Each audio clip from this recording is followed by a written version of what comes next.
బంగ్లాదేశ్ వాడికి ఎవరితో ఎందుకు యుద్ధం చేస్తున్నాడో తెలియనట్టు అర్బన్ నక్సల్స్ కూడా ఎవరితో ఎందుకు పోరాటం చేస్తున్నాడో తెలియదు. నిన్న ఒక మేధావి మావోయిస్ట్ జ్యోతిలో కమ్యూనిస్ట్ విప్లవాన్ని టెక్నాలజీ అనచగలదా అంటూ పెద్ద వ్యాసం రాశాడు. ఆశ్చర్యం, అతడు ఎంచుకున్నది అమెరికా వియత్నా యుద్ధాన్ని. వియత్నాలో అమెరికా డ్రోన్లను ఉపయోగించినా ఏం చేయలేకపోయిందట. అంటే పరోక్షంగా ఆపరేషన్ కగర్లో మన ప్రభుత్వం టెక్నాలజీ ఉపయోగించినా ఏమీ కాదు అన్న సూచన ఇస్తూ హారాపేజీ రాశాడు. అయితే అమెరికా వియత్నాం రెండు వేరు దేశాలన్నది కూడా బుర్రలేదు అతగాడికి. అంటే ఏదో విధంగా ఇంకా సాయుధ పోరాటాన్ని బుర్రల్లోకి ఎక్కించి మరికొందరు యువకుల ఉసురు తీసి దాని మీద బ్రతకాలనేదే ఈ పరాన్న జీవుల దురాశ.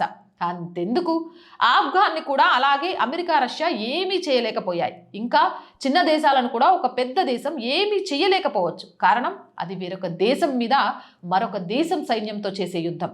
అక్కడ కమ్యూనిస్టు తొక్కలో విప్లవం కన్నా సొంత దేశ రక్షణ అన్న సెంటిమెంట్ ఎక్కువ ఉద్వేగాన్ని కలిగిస్తుంది.